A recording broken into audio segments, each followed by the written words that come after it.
Hello students, welcome to Unique Computer. I am Sharup, software and website developer. I am MC certified. I have been teaching as instructor for 5 years. In the lesson that follows, you will develop the skill you need to know to become good in shell script programming. Through this tutorial, you will be learning the syntax and proper usage of shell script. We will start with the fundamental, and in this chapter you will be gaining knowledge of how to take input through read or through command line argument, and the different types of decision making statement of if, how they work, and how we need to use them to build our program. So it's time to get started. Let's begin. In our very first program, we will see how do we make use of the read keyword for taking input from the user. I have already set up my file. Let's check out. This is the first program in which the user is going to perform the read operation.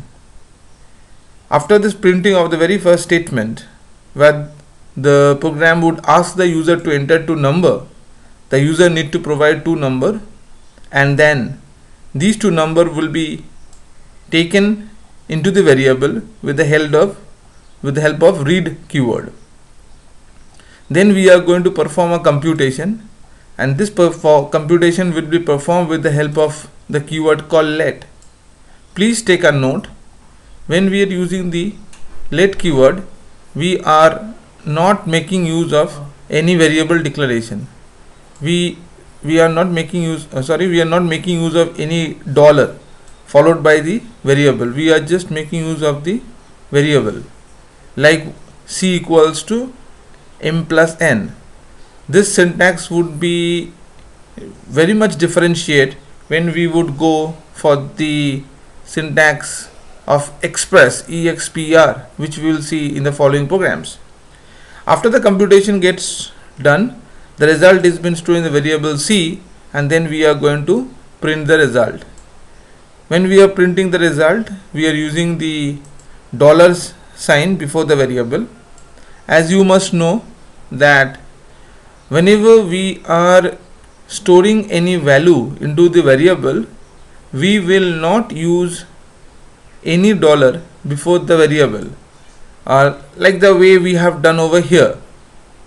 But when we are fetching the value from the variable, we will be using a dollar sign before the variable, like what we did over here. We are fetching the value from the variable c, so we have made use of the dollar sign.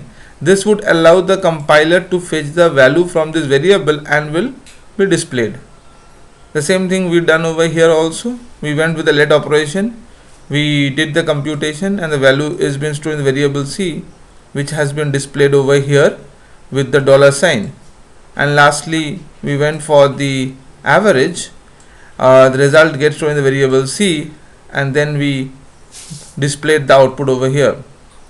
So let's check out how the whole thing is working. We provide dot slash the file name prog3.sh, enter.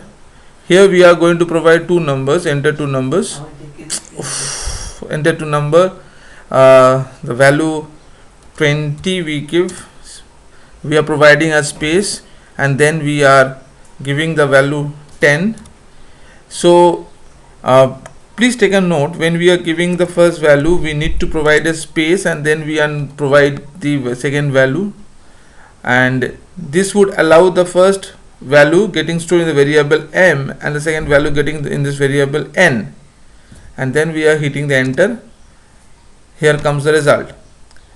The result is sum is 30, the difference is 10, and the average is 15. So this particular program gave us a clear idea of how to make use of the let statement, and we also saw that during the value being fetched from the variable, we have to use the dollar sign. And with this, the very first program of the read statement comes to an end. Now we can move to the next program, where we will see how, instead of performing the late operation, that what we did over here, the late operation, this particular operation can be replaced by another keyword called express. So how the whole thing differentiate, we will see in this particular program. This program also makes use of the read keyword, and along with that we are making use of the if statement as well. So in this syntax, let's check out how the program would run, then it would be easy for us to understand. So dot followed by slash and then the name of the program 4.sh. As we hit the enter, it will ask us to input two number. So we are giving the first number as 13, then we provide a space, and then we are giving the number as 10. So the first number 13 will go to the variable m, and the second number 10 goes to the variable n. And now we are performing the computation, which is not like the way we did in the previous program. When we were making the use of let in the previous program, we were just using the variable name. Along with that, no dollar sign was being used. But here we have to take care about the dollar sign as well. Along with the dollar sign, we are fetching the values from the variable. We have to use the, and we are along with the dollar sign, we are performing a computation. So we need to make use of the express keyword. This particular keyword is generally used when we are performing a computation. So being a Unix shell script user, you have got two options. Either you can perform your computation with the keyword let, or else you can perform the computation through the keyword express. When you are performing operation with let, you do not need to make use of dollar. When you are performing operation with express, you need to make use of dollar, and it follows a particular syntax. At first we need to write dollar, then we have to open the bracket, and then comes the keyword express and then the respective variable. Whenever we are writing the variable, please take a note that in between these two operand and the operator, there has to be one blank space on either side. This whole thing will be club up, and then only the result will be getting stored in the variable x. As you can see, in respect to variable x, the result of this computation will be stored over here. As I have already said, that when you are storing a value into variable, you need not have to make use of any dollar. Only the time you are fetching the value from the variable, you need to make use of dollar, like what we are doing over here. We are fetching the value of m and n, and that is getting stored in the variable x. After the operation has been over, now we can print the result of both the operation.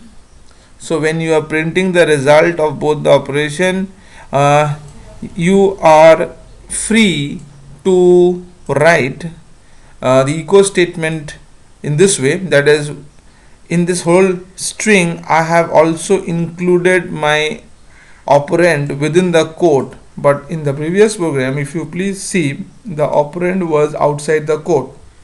So basically it's your choice whether you want to include it within the quote or to keep it outside the quote. So after the printing of the sum and the remainder, now we will perform the decision making statement of if. Now when we are performing if statement, if has got a particular syntax which is very important for us to follow how it is working. We need to write if, then we need to provide a space and then a third bracket open. It is not what the first bracket we are going to use. We are going to replace the first bracket of which is commonly used in C language by third bracket, and then we have to provide a space before we put the operand. As we can understand that we are fetching the value from the variable m, so we are replacing it by $m, and then we are providing the logical operator double equal to, and then again we are providing a blank space and then $, and then the variable name. and finally a space and the third bracket. So this is how the syntax of if statement looks like. Please be very careful when you are writing the if statement, because without the proper spacing there can be an error. After the if statement we have to write then, because in case of Unix we are not using any kind of parenthesis, so the whole thing has to be enclosed within the then keyword. We are checking over if the value of both the variable m and n will be equal. In that case the output would be displayed as equal, and after the statement gets displayed the if statement get closed by the FI statement. So this is what the if statement is all about. And if the value is not equal to, here the value is not equal to, then the if statement will be executed and the result will be shown over here. So as far as this is concerned, the if statement is not equal to, so the output what we are expecting is the following: 13 and 10 are not equal. So let's check out how the thing is working.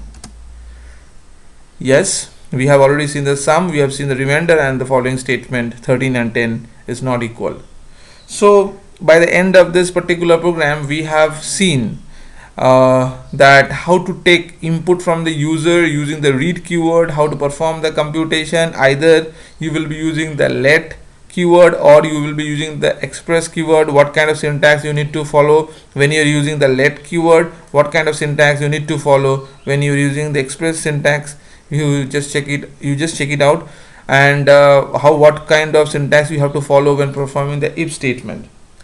So with this we now move to our next program, where we will be able to learn few more important syntax regarding the if statement. So let's me open that new terminal and we go to our next program, cat program. So the first program was program 3, the second one was program 4.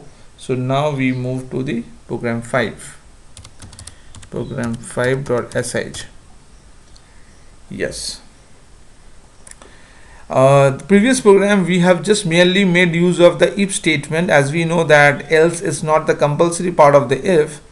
In this following program there was no else statement, it was merely enclosed by two if, but in this program we have made use of the else part as well. This is one difference between the previous program and this program. And there is one more difference, is that in the previous program we have made use of the logical operators. We made use of relational operator. These were the we have made use of logical operator, but over here we are replacing the logical operator with the keyword. These are the keyword that we need to remember. That is hyphen EQ stands for equal to, less than would stand for hyphen LT, less than equals to will be hyphen LE. If it is greater than, then it will be hyphen GT, and if it is greater than equal to, then hyphen GE. So these are the different keyword that will be used in respect to the operators. So in this following program what we have done is we will be taking the input from the user. Let's check out as we parallelly run the program. So $dot slash, the following program is prog5.sh. we are taking to input from the user. So let me give you same value. Let's see how the thing is working. Okay, hit the enter. Exactly, we have these two values have been taken in the variable m and n. The following echo statement is displayed, use of the if and then else part, and since both the values are the variables are same, so the if statement echo get displayed over here. But what if we provide a different set of values, suppose 13 and 12, then we will find that the if statement is not found to be true, so the else part gets executed. So in this program we saw how to make use of if else, and this is one of the different way of writing the if statement. So now we move to the next program, that is cat prog6.sh. In this program we will see another variety of if else. here not only if else has been used, along with that the nested if is also been made use of, and the keyword which I was saying in the previous program that will be replaced by the operators has also been made use of. So let's see how the program is going to run. So ./prog6.sh. as we provide two different values, suppose 13 and 12. So once these two values are been provided, you can see over here the first value 13 is been getting stored in the variable m, and the second value 12 is getting in the variable n. Now there is a comparison been made. It is been checked whether m is less than n or not. It's not true, so this statement is not been executed. It comes to the following statement condition, which is been checking as whether m is less than equal to n or not. That is also not found to be true, so it is getting to the next condition where it is being checked is whether m is greater than n or not. This is absolutely correct, so the following statement actually gets printed out over here. And with that, since there is no break statement, so it will continue to evaluate. So it will come over here and then it will check out whether it's greater than equal to or not. No, it's not greater, it's greater than but not equal to, so this is not been executed. If none of the ELIF part would have been executed, then the else condition would turn up, where we would find that no condition is been met. That means we are providing such kind of value where this is not going to be executed. Then only the else part will provide to be true. Otherwise, any of the statement present in the if or elif part will be getting executed. So these are the different types of if statement which we need to make use of, and all the input were been taken by the keyword read. So at the end of this tutorial, you have already learned how to take the input from the user using the read keyword, how to perform the computation using let, how to perform a computation also using express, expr, when to make use of dollar followed by the variable, when not to make use of dollar followed by variable, and finally the different variation of the if and nested if else. So with this we come to an end of this video. Hope you enjoyed. My next video will be on looping and the varieties of way the looping can be implemented. Before we sign off, I would wholeheartedly welcome your feedback at my number 9903397290, or mail me at helpdesk helpdesk@uniquest.org.in. Thank you. Meet you soon.